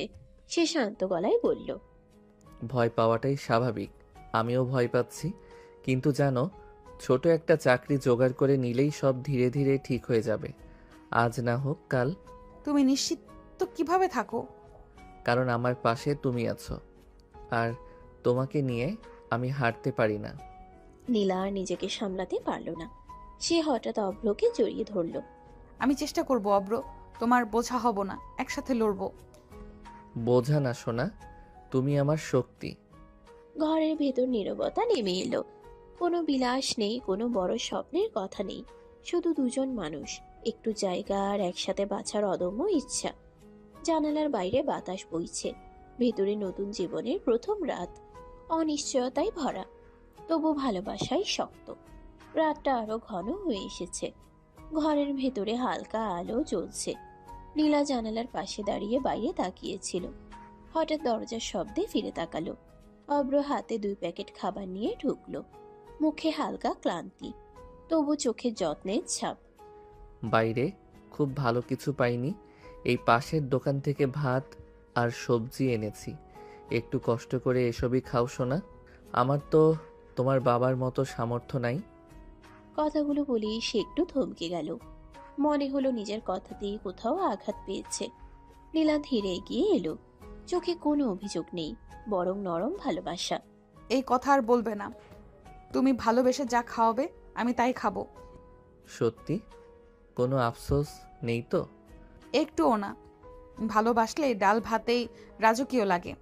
অব্র মুচকি হাসলো। টেবিলের উপর খাবারগুলো খুলে সাজালো। 2টো প্লেট, 2টো চামচ, সবই সাধারণ। দুজন পাশাপাশি বসে খেতে শুরু করলো। কিছুক্ষণ কোনো কথা নেই, শুধু চামচের হালকা শব্দ। হঠাৎ অভ্র বলল, লবণ একটু কম হয়ে গেছে মনে হয়। না, ঠিকই আছে। আজ সব কিছু স্বাদ আলাদা লাগছে। অভ্র তাকিয়ে দেখল নীলা মন দিয়ে খাচ্ছে। তার মুখে এক ধরনের শান্তি। ভয় লাগে না তোমার এত কিছু ছেড়ে এসে? আগে লাগতো, এখন আর লাগে না, কারণ আমি একা না। অভ্র চুপ করে রইল। গলার ভিতর কেমন যেন আটকে এলো। খাবার শেষ করে নীলা নিজেই প্লেটগুলো গুছিয়ে নিল।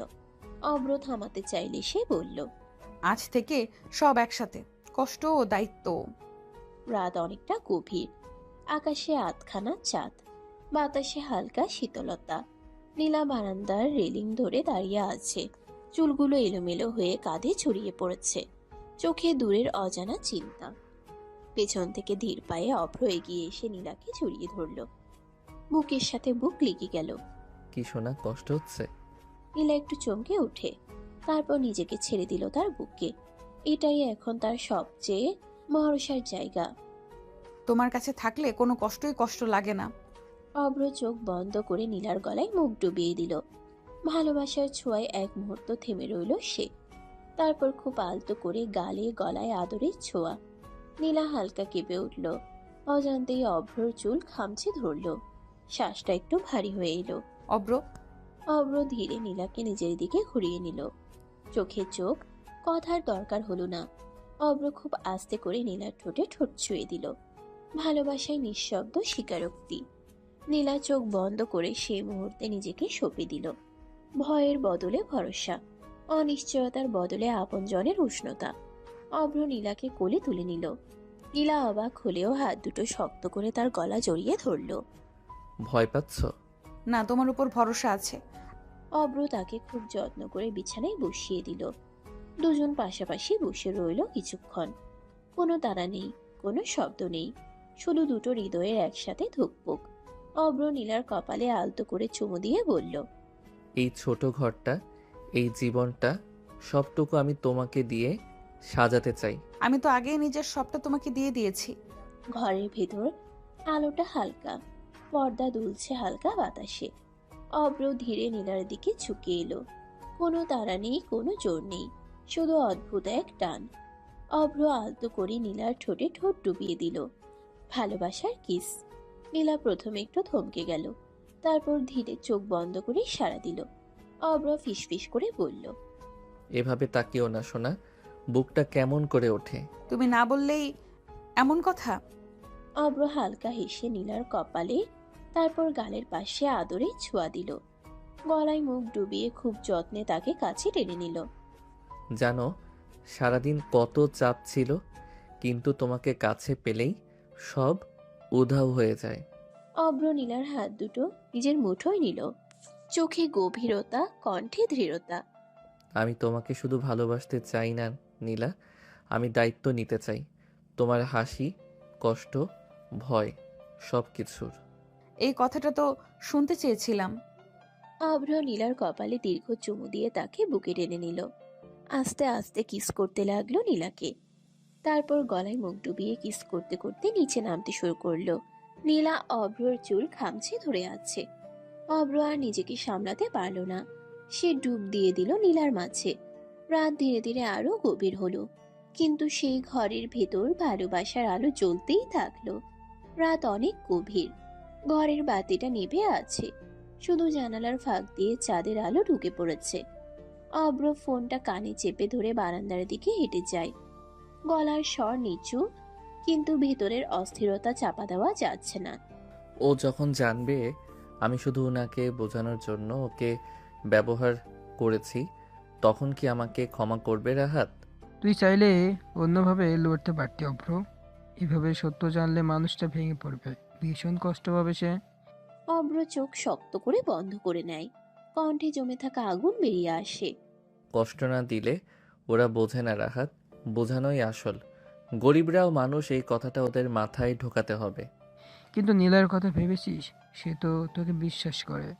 অভ্র কিছু বলতে চাচ্ছিল, ঠিক সেই মুহূর্তে পেছন থেকে নরম কিন্তু কাপা একটা কণ্ঠ ভেসে আসে। কার সাথে কথা বলছো এত রাতে? অভ্র চমকে উঠে ঘুরে দাঁড়ায়। ফোনটা এখনো হাতে। নীলা ধীরে ধীরে এগিয়ে আসে, চোখে প্রশ্ন, কণ্ঠে অজানা ভয়। কাকে কষ্ট দিতে চাও অব্র? তুমি কি বলছিলে এসব? অভ্র ফোনটা কেটে দেয়। এক মুহূর্ত নীরবতা, তারপর ধীরে নীলার দিকে তাকায়। এত রাতে ঘুম ভাঙলো কেন সোনা? তোমার কথাগুলো শুনে ঘুম ভেঙেছে। কাকে ব্যবহার করার কথা বলছিলে? ঘরের ভেতর হঠাৎ বাতাস ভারী হয়ে যায়। অভ্র এক পা এগিয়ে এসে নীলার হাত ধরতে চায়। নীলা হাতটা টেনে নেয়। সত্যি বলো অব্র, আমি কি সেই মানুষটা যাকে ব্যবহার করা হচ্ছে? অভ্রের চোখে এক ঝলক দ্বন্দ্ব, ভালোবাসা আর পরিকল্পনার মাঝখানে আটকে থাকা এক মানুষ। অভ্র ধীরে বলে, নীলা, সব সত্য এখন বলা যাবে না, কিন্তু বিশ্বাস করো আমি তোমাকে কষ্ট দিতে চাই না। সত্যি বলো অব্র, আমি কি সেই মানুষটা যাকে ব্যবহার করা হচ্ছে? যেখানে সত্য লুকানো থাকে সেখানে ভালোবাসাও নিরাপদ থাকে না অব্র। দুজন মুখোমুখি দাঁড়িয়ে থাকে। রাত আরো গভীর হয়, আর সেই গভীরতায় ভালোবাসার পাশে প্রথমবারের মতো একটা বড় প্রশ্ন চিহ্ন দাঁড়িয়ে যায়। ঘরের ভেতর নীরবতা জমে আছে। চাঁদের আলোয় দুজনের মুখ স্পষ্ট, একজন দ্বিধায়, একজন ভরসার খোঁজে। অভ্র ধীরে ধীরে নীলার সামনে এসে দাঁড়ালো, কণ্ঠ নিচু কিন্তু কথাগুলো দৃঢ়।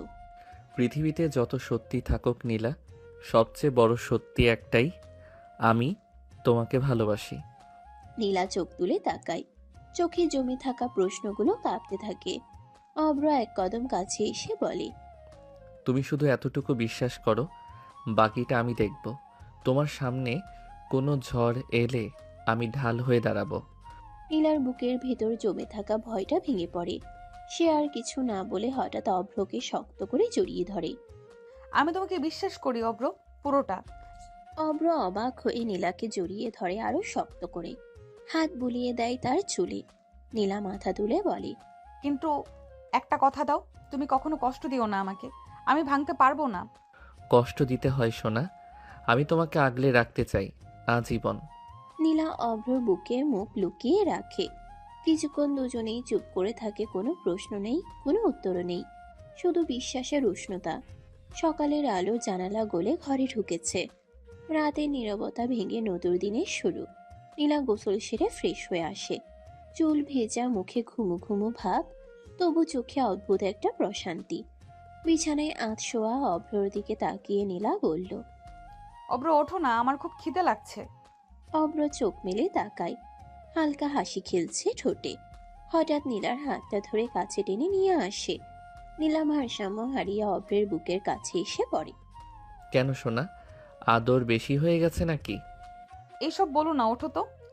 অভ্র নীলার কথাই না উঠে বরং তাকে আরো কাছে টেনে নেয়, গলায় মুখ ডুবিয়ে আলতো একটা আদরের ছোঁয়া দেয়। আচ্ছা আচ্ছা, যাচ্ছি, একটু অপেক্ষা করো। দ্রুত এসো কিন্তু। আমি বাজার করে আনবো সোনা, আজ তোমার পছন্দের সব কিছু আনবো। তুমি থাকলেই আমার সব পছন্দ পূরণ হয়ে যায়। অভ্র দরজার দিকে যেতে যেতে একবার ফিরে তাকায়। চোখে দায়িত্ব, মুখে ভালোবাসা। সকালের আলোয় ছোট্ট ঘরটায় দুজনের স্বপ্নগুলো আরো একটু বড় হয়ে ওঠে। ওদিকে নীলার বাবার বাড়িটা অস্বাভাবিক নীরব। সকালের খাবার টেবিল সাজানো, কিন্তু থালাগুলো অক্ষতই পড়ে আছে। নীলার মা চুপচাপ চেয়ারে বসে আছে, চোখ দুটো ফোলা, সারা রাত কাদার ছাপ স্পষ্ট। বারবার খাবারের দিকে তাকাচ্ছে, কিন্তু এক গ্রাসও মুখে তুলছে না। বাবা ভারী পায়ে এসে পাশে বসে, গলার স্বরটা শক্ত রাখার চেষ্টা করলেও ভেঙে যাচ্ছে। খেয়ে নাও, এভাবে না খেয়ে থাকলে শরীর খারাপ করবে। খেতে পারছি না, আর বুকের ভিতরটা ফাঁকা হয়ে গেছে।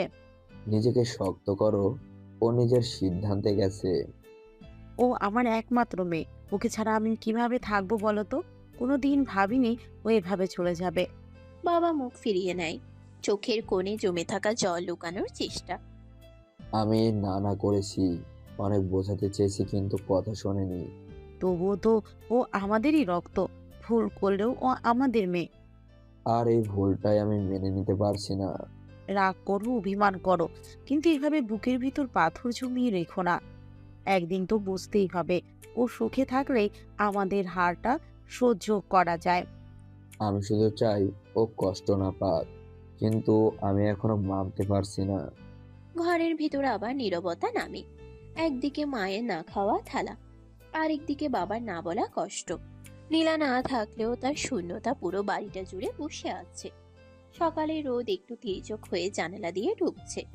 দরজা খুলতেই নীলা দেখতে পেল অব্র হাতে বাজারের ব্যাগ, পাউরুটি, কলা, আরেক ব্যাগে কিছু সবজি, ছোট একটা মাছ।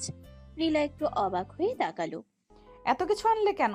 খালি পেটে থাকলে আমার বউ রেগে যায়, তাই আগে হালকা কিছু, তারপর রান্না। এই দেখো, আবার বউ ডাকছো।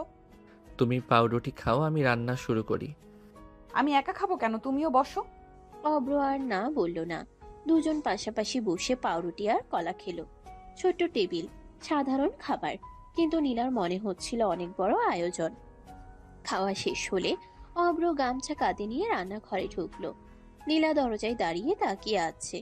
অব্র সবজি কাটছে, মাছ ধুচ্ছে, সবকিছুতেই অদ্ভুত যত্ন। নীলা হঠাৎ মন খারাপ করে বলল, জানো, আগে যদি মায়ের কথা শুনে রান্না শিখতাম, আজ তোমাকে একা করতে হতো না। মন খারাপ করছো কেন সোনা? আমাকে দেখে শিখো।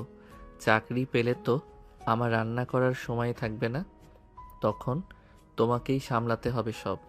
তখন তুমি অফিস থেকে এসে বলতে খুব ক্ষুধা পেয়েছে। আর তুমি বলবে, এই নাও তোমার পছন্দের রান্না। নীলা চোখ নামিয়ে হালকা হাসলো। মন খারাপটা একটু একটু করে হালকা হয়ে গেল। ছোট ঘর, অল্প বাজার, কিন্তু তাদের কথার ভেতর ভবিষ্যতের একটা সংসার নিঃশব্দে গড়ে উঠতে লাগলো। রান্নার গন্ধে ছোট্ট ঘরটা ভরে গেছে। ভাত আর তরকারি টেবিলে উঠতেই দুজন পাশাপাশি বসে পড়ে। নীলা এক চামচ মুখে দিয়ে চোখ বড় বড় করে তাকায়। তুমি তো খুব ভালো রান্না করো অব্র। তোমার ভালো লাগছে, এইটাই আমার জন্য অনেক। নীলা তাকিয়ে থাকে ওর দিকে। এই সাধারণ মুহূর্তটাই যেন তার কাছে অসম্ভব দামি। ঠিক তখনই অভ্রর ফোনটা বেজে ওঠে। স্ক্রিনে ভেসে ওঠে মা। অভ্র একটু থেমে কল রিসিভ করে। হ্যাঁ মা। কি করিস বাবা? খাচ্ছি মা। এত বেলা করে খাচ্ছিস কেন? বাজার করতে একটু দেরি হয়ে গেল মা। মা, আমি বিয়ে করেছি। কি বলছিস বাবা হঠাৎ? অভ্র চোখ তুলে নীলার দিকে তাকায়।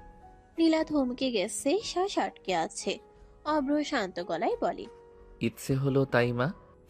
একটা কথাও বলবি না আমাকে? আমি তো কিছুই জানতাম না। জানি মা, কিন্তু বিশ্বাস করো আমি ভুল করিনি। নীলা অভ্রের দিকে তাকিয়ে থাকে, চোখে ভয় আর ভরসা একসাথে। ও পাশে মা দীর্ঘশ্বাস ফেলে। বৌমা কেমন আছে? ভালোই আছে মা, একদিন নিজেই তোমার সামনে এনে দাঁড় করাবো। তোমার মা রাগ করলো না? মায়েরা রাগ করে না সোনা, ওরা শুধু ভয় পায় সন্তানটা ঠিক আছে কিনা। নীলা মাথা নেড়ে চোখ মুছে নেয়। এই অজানা জীবনে ভালোবাসার সাথে সাথে দায়িত্ব ধীরে ধীরে বড় হয়ে উঠছে। খাওয়া শেষ হতেই অভ্র উঠে দাঁড়ায়, তার চোখে দৃঢ়তা, হাতে ছোট্ট ব্যাগ। সোনা, তুমি এখানে থাকো, আমি দেখি তো একটা চাকরি পাই নাকি। আচ্ছা যাও। ভালো থেকো। আমরা আমার অপেক্ষা করবে না। আমি তো থাকবো, কোনো চিন্তা করো না। সোনা, যাই, আমি দ্রুত ফিরে আসব। অব্র শহরের রাস্তায় রাস্তায় ঘুরছে, চোখে এক ধরনের লক্ষ্যবোধ। বাজারের ভিড়ে চাকরির জন্য কোথাও হেঁটে হেঁটে সে নিজের পথ খুঁজছে। হঠাৎ একটি চমৎকার সুযোগ চোখে পড়ে। একটা চাকরি পেয়ে সে আনন্দে একটু লাফ দেয়। মনের ভিতরে ডাবল। ঠিক আছে, এটা দিয়ে শুরু করি। মনের ভেতরে ভাবল সেখানে কথা বলার পরে চাকরিটা হয়ে যাবে। দিনের শেষে অব্র এক রেস্টুরেন্টে রাহাতের সাথে দেখা করতে যায়। রাহাত ইতিমধ্যেই বসে আছে, হাতে কফির কাপ, চোখে বিরক্তির ছাপ। কি করছিস তুই হাবড়ো? নীলার বাবাকে বোঝাতে গিয়ে ওর সাথে এমন করলি কেন? মজা করছিস নাকি? রাহাত, বুঝেছিস না, নাটক করতে করতে আমি ওকে ভালোবেসে ফেলছি, আর তাই বিয়ে করে নিছি। কিন্তু তুই তো জানিস, যদি সত্যি জানতো সে। সত্যি জানলে ও আমাকে বিয়ে করতো না। এটা এমন কিছু যা শুধু আমি বুঝতে পারি। আমি জানি ওর জন্য এটা সঠিক সিদ্ধান্ত। তোর সাহস আছে অব্র, শুধু এতটুকু বললি। ওকে ভালো রাখবি আশা করি। বিশ্বাস করো রাহাত, সব ঠিক হয়ে যাবে। এবার শুধু কাজ করব, ওর পাশে থাকব। বাকি সময়ের জন্য আমাদের গল্প। 1 মাস কেটে গেছে, কিন্তু নীলার শূন্যতা একটুও কমেনি সে বাড়িতে। ঘরের ভেতর বাতাস ভারী, রান্না করা খাবার ঠান্ডা হয়ে টেবিলে পড়ে আছে, কিন্তু নীলার মা এখনো থালার দিকে তাকায়নি। চেহারা শুকিয়ে গেছে, চোখের নিচে কালো ছাপ, শরীরটা যেন আর তার নিজেই নেই। নীলার বাবা পাশে বসে অনেকক্ষণ তাকিয়ে থেকে বলল, এভাবে শুধু শুধু শরীর খারাপ করছো কেন? খাও নাই কেন? নীলার মা হঠাৎ মাথা তুলে তাকালো, চোখে জমে থাকা সব কষ্ট এবার রাগ হয়ে বেরিয়ে এলো। শুধু শুধু তুমি বলছো শুধু শুধু সব তোমার জন্য হয়েছে, তোমার জেদের জন্য, তোমার অহংকারের জন্য। আমি তো কিছু ভুল করিনি, আমি শুধু চেয়েছি মেয়েটা ঠিক পথে থাকুক। ঠিক পথ? যদি সেদিন ওদের মেনে নিতে, আজ আমার মেয়েকে ছাড়া থাকতে হতো না। প্রতিদিন রাতে আমি ভাবি ও ঠিক মতো খাচ্ছে তো, ঘুমাচ্ছে তো, নাকি কষ্টে আছে। বাবা একটু থমকে গেল, কিন্তু মুখের কঠিন ভাব বদলালো না। মা চোখ মুছে দৃঢ় গলায় বলল, শোনো, আমি এক কথা পরিষ্কার করে বলছি, আমার মেয়েকে ফিরিয়ে না আনলে আমি না খেয়ে জীবন দিয়ে দেব। কি বলতে চাই সব? আমি মজা করছিলাম, ও আমার বুকের মানিক, ওকে ছাড়া আমি বাঁচব না। ঘরের ভিতর নীরবতা নেমে আসে।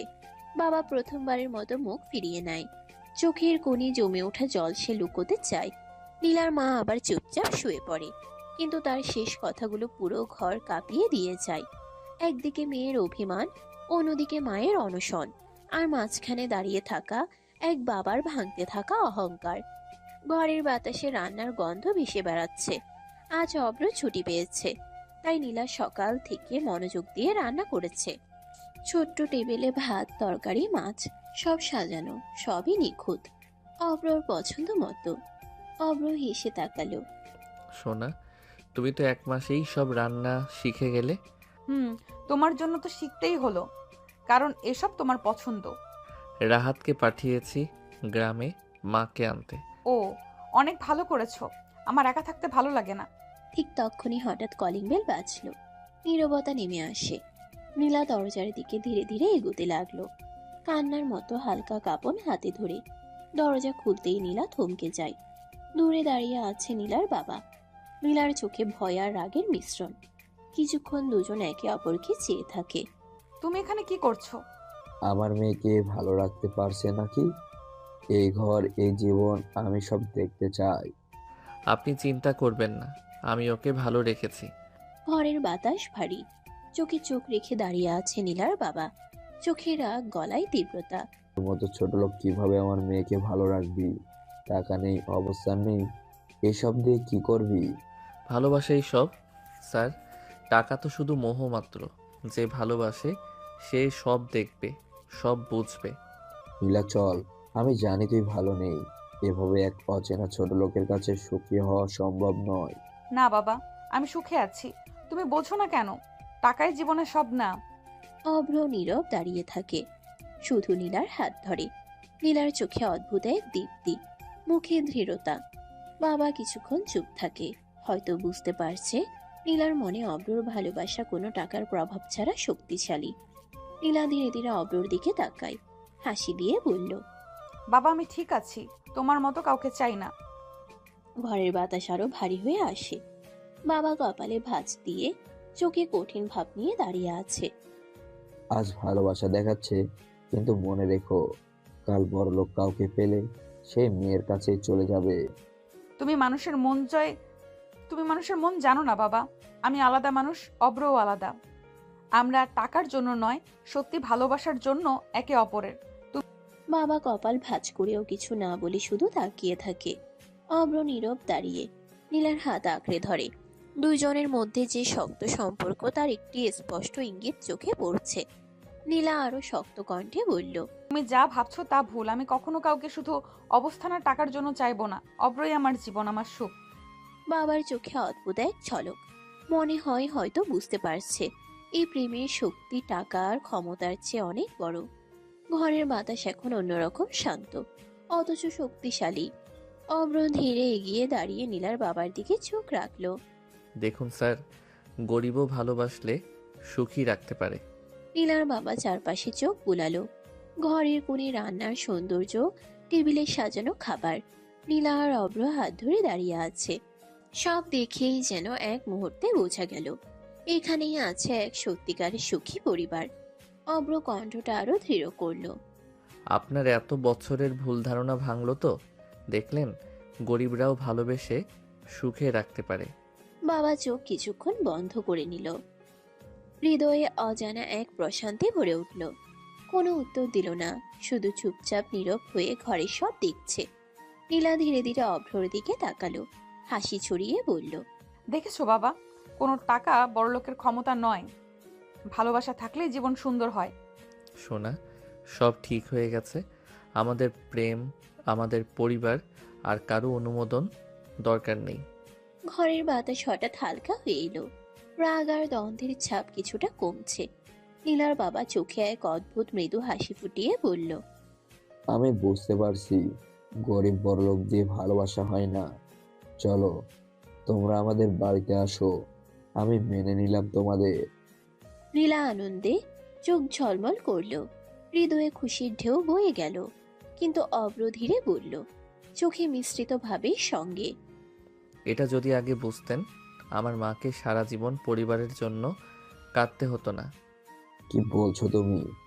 আমার মা, আপনার বোন আয়েশা, যাকে আপনি আর আপনার বাবা তাড়িয়ে দিয়েছিলেন কারণ সে গরিব ছেলেকে ভালোবেসে বিয়ে করেছিল। আমি সেই আয়েশা চৌধুরীর ছেলে। দুইজন এক মুহূর্তের জন্য আকাশ থেকে পড়া মনে করল। নীলার বাবা চোখ বড় করে তাকালো। তুমি আমার বোনের সন্তান? হ্যাঁ, শুধু আপনাকে বোঝাতে চেয়েছিলাম, গরিবরাও ভালোবেসে সুখী করতে পারে, ঠিক যেমন আমি করেছি, যেমন আমার বাবা মাকে সুখী রেখেছিল। ঘরের বাতাস এখন এক অদ্ভুত প্রশান্তিতে ভরে গেছে। তখনই দরজার বাইরে হঠাৎ শব্দ। রাহাত অব্রর মাকে নিয়ে প্রবেশ করলো। রাহাতের সঙ্গে নিয়ে এসেছে অব্রের মা আয়েশা চৌধুরী। অব্র ধীরে এগিয়ে সেই মায়ের হাত ধরে বলল, মা, আপনাকে দেখার সময় এসেছে। নীলার বাবা এক মুহূর্তের জন্য থমকে গেল, চোখে পানি জমে এসেছে, স্মৃতির ভাঁজ খুলে গেছে। অবশেষে সে স্বরে কাঁপতে কাঁপতে বলল, আমার বোন, আমি তোমার জন্য এতদিন পর ক্ষমা চাইছি। আমি তোমার উপর খুব কঠোর ছিলাম। সব ঠিক আছে ভাই, সময় ও ভালোবাসা সব কিছু ঠিক করে দেয়। তুমি বুঝতে পারছো, সেটাই অনেক। তবুও আমাকে ক্ষমা করিস বোন, অনেক অন্যায় করেছি। ক্ষমা চাইতে হবে না ভাই, আমি সেসব মনে রাখি নাই। নীলা ধীরে ধীরে অভ্রর দিকে তাকালো। চোখ দুটো লাল, ঠোঁট কাঁপছে, বুকের ভেতর যেন ঝড়। তাহলে সত্যিটা এটাই, তুমি বাবাকে কষ্ট দেওয়ার জন্য, তার অহংকার ভাঙার জন্য আমাকে ব্যবহার করেছো? নীলা, শোনো, শুরুটা হয়তো ভুল ছিল, আমি মানি। শুরুতে আমি তোমার বাবাকে বোঝাতে চেয়েছিলাম, কিন্তু বিশ্বাস করো, মাঝপথে আমি নিজেই বদলে গেছি। আমি তোমাকে সত্যি অনেক ভালোবাসি। ভালোবাসা যার শুরুই ছিল অভিনয়, প্রতিশোধ আর নাটক দিয়ে, সে ভালোবাসা কিভাবে বিশ্বাস করবে অব্র? তুমি আমাকে ঠকিয়েছো, আমার বিশ্বাস ভেঙে দিয়েছো। আমি তোমাকে কোনো দিন কষ্ট দিতে চাইনি নীলা। আমি নিজেও বুঝিনি কবে তুমি আমার সব হয়ে গেলে। আর কিছু বলো না, এখন একটু শুনতে ইচ্ছে করছে না। এই কথা বলেই নীলা ঘরের ভেতর ঢুকে দরজাটা সজোরে বন্ধ করে দিল। ভেতরে ঢুকেই সে বিছানায় বসে পড়ে হাউমাউ করে কাঁদতে লাগলো। তার বুকের ভেতর শুধু একটাই প্রশ্ন ঘুরছে, ভালোবাসাটা কি সত্যি ছিল নাকি সবই একটা সুন্দর মিথ্যে। বাইরে অভ্র নিঃশব্দে দাঁড়িয়ে রইল। দরজার ওপাশ থেকে নীলার কান্নার শব্দ ভেসে আসছে। চোখ বন্ধ করে ফিসফিস করে বলল, আমি ভুল করেছি সোনা, কিন্তু তোমাকে হারানোর জন্য না। গভীর রাত, বাইরের আলো নিভে গেছে, চারপাশ নিস্তব্ধ, শুধু নীলার ঘরের দরজার সামনে দাঁড়িয়ে